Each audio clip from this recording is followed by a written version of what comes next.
I did not want to interrupt His Excellency the Deputy President, who is my brother-in-law.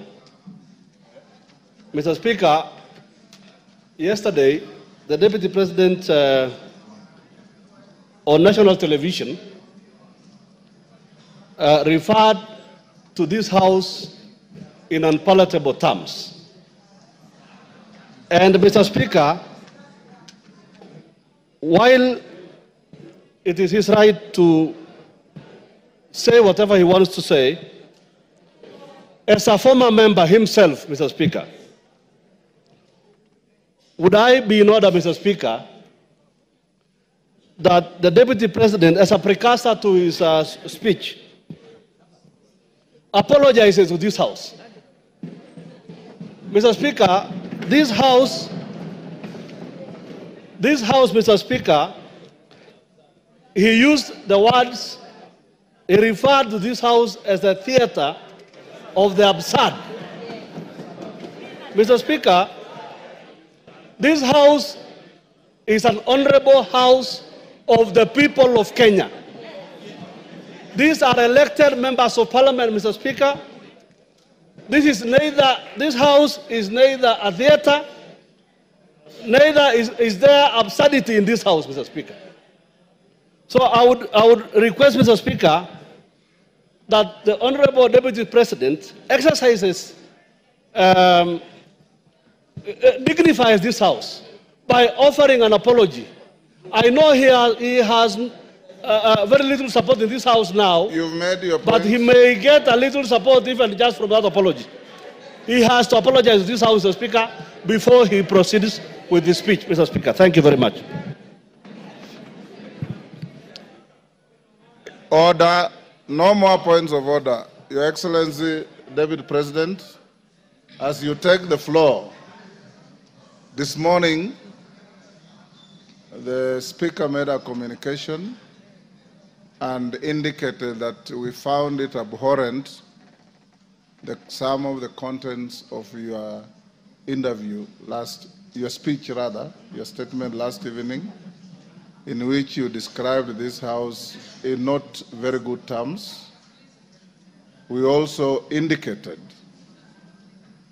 that the rules of this House preclude matters pending before the House from being canvassed in other fora, particularly by members of the House, and to an extent of broad interpretation of the standing orders, a person who is subject to the motion going on in the House.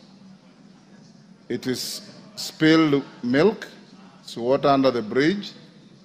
You said what you said, but it is only fair that being an immediate former member of this House, that you exercise your conscience to hold as to whether this is a theater of the absurd or is an honorable National Assembly of the Republic of Kenya.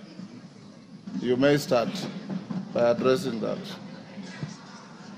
Thank you very much, Honorable Speaker. And thank you, the honorable members present, for according me this opportunity to prosecute the matter before us.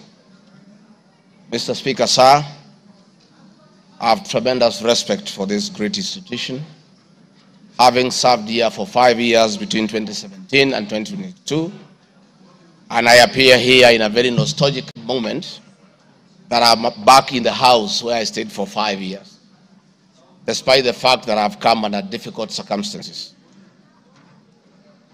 Mr. Speaker,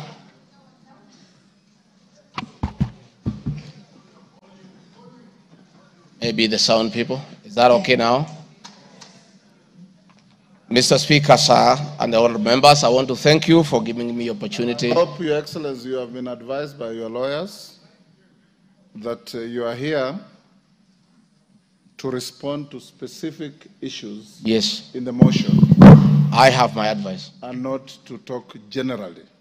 I know. Yeah, so rules of relevance will still apply to you as they apply to all members. Mr. Speaker, the motion before this great House alleges that 2 years ago, Since assuming office, I have acquired property and wealth whose estimated value 5.2 billion shillings. A significant number of properties to which this sum of 5.2 billion is erroneously and maliciously attached belonged to my late brother, the late Honorable James Ruto GACHAGUA, and as the